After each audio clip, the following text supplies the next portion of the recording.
by blues, the syncopated rhythms of late 19th century ragtime, and the ritual underpinnings of the West African genres.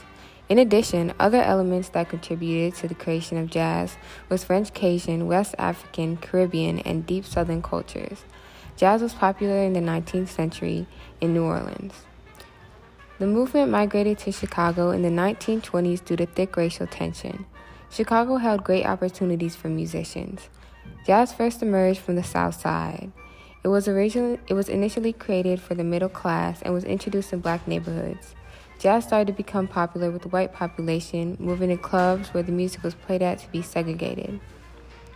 Jazz, the unified genre, broke through societal barriers, including women and African Americans. However, there were groups that went against it as well.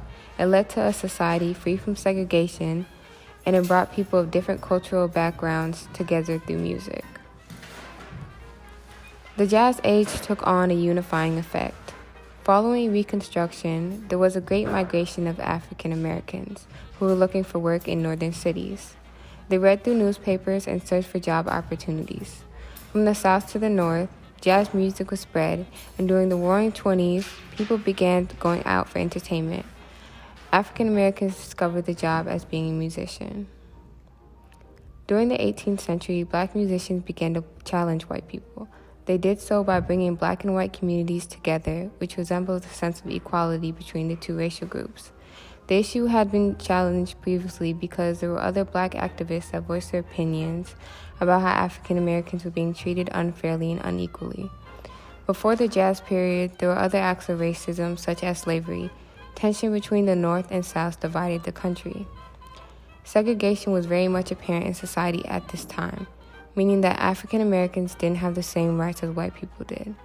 African Americans were not allowed to play in proper establishments, which did not allow their music to be heard, causing a barrier for African Americans. The only establishment that hired black musicians were also tainted with the illegal selling of alcohol, giving jazz a bad reputation. There was also the appropriation of African American jazz music by white musicians, which also proved to be a barrier for black jazz artists. White musicians who appropriated and used jazz music to their advantage seemed to be more for their own profit.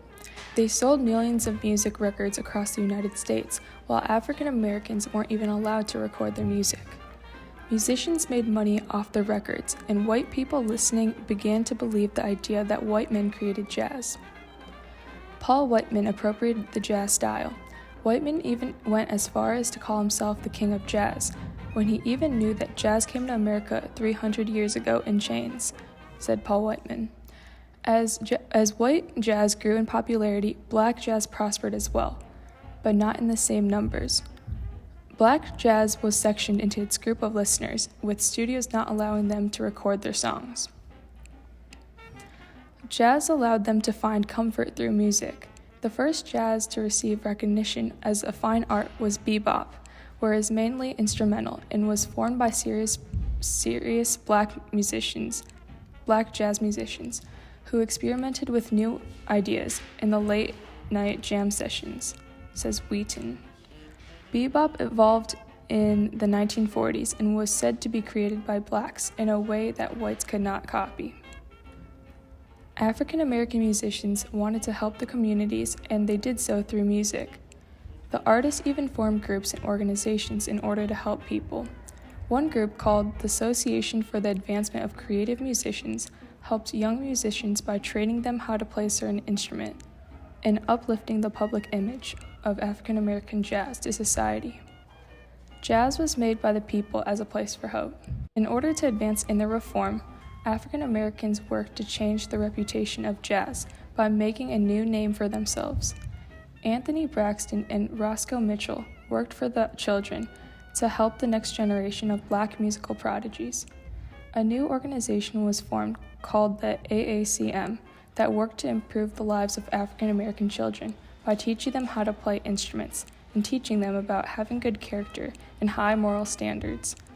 This organization was a method to better the African American community by uplifting the children who were destined to fight for their rights and take the stage to use jazz as a form of communication for equality. After World War I, many women saw jazz as an opportunity to break racial barriers and to separate from womanly roles as wife and daughters in their household. Jazz provided jobs for women, such as becoming musicians and dancers. Becoming a flapper liberated women. It let them move their bodies, show their legs, and their outfits and looks were spectacular. They had short, sleek hair and a shorter dress, and it wore makeup and applied it in public. They even smoked with a long cigarette holder. A woman known as Billie Holiday took on the roles as a singer within the jazz ensemble, or Dolly Jones, was one of the first female trumpeters to achieve national recognition and the first to be professionally recorded. During the Second World War, women participated in jazz industry and formed a band known as International Sweethearts of Rhythm.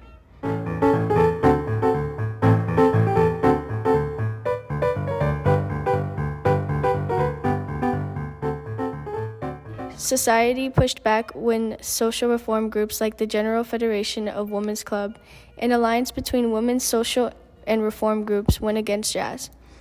They believed that jazz incites sexual activity. Anne Shaw Faulkner, the president of the GFWC, said that jazz was originally the accompaniment of a voodoo dance, simulating half-crazed barbarians to the vilest of deeds.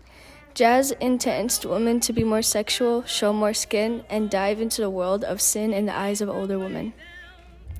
One musician stated that when my grandmother found out I was playing jazz music in one of the sporting houses in the district, she told me that I had disgraced the family and forbade me to live at the house. She told me that the devil's music would surely bring about my downfall, but I just couldn't put it behind me, said by Jelly Ron Morton, a jazz composer.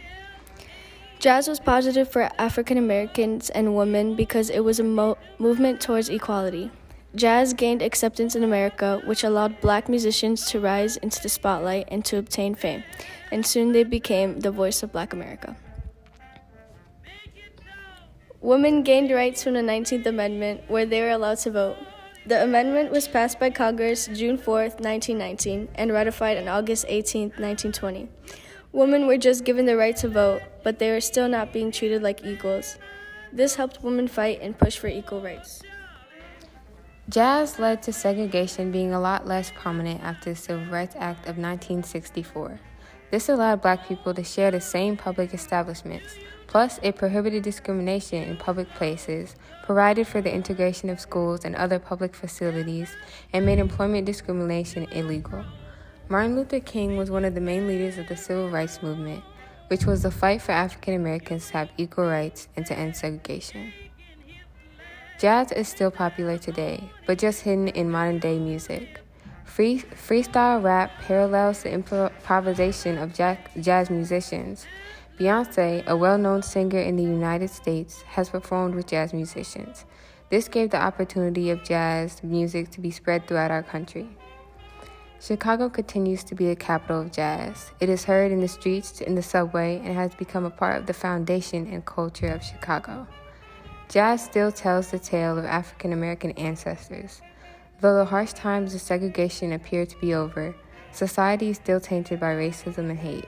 It is true that jazz broke barriers within that time, but there's still more to be done in order to break old societal ideals. The curious beauty of African American music is that it uplifts even as it tells a sad tale. Nelson Mandela.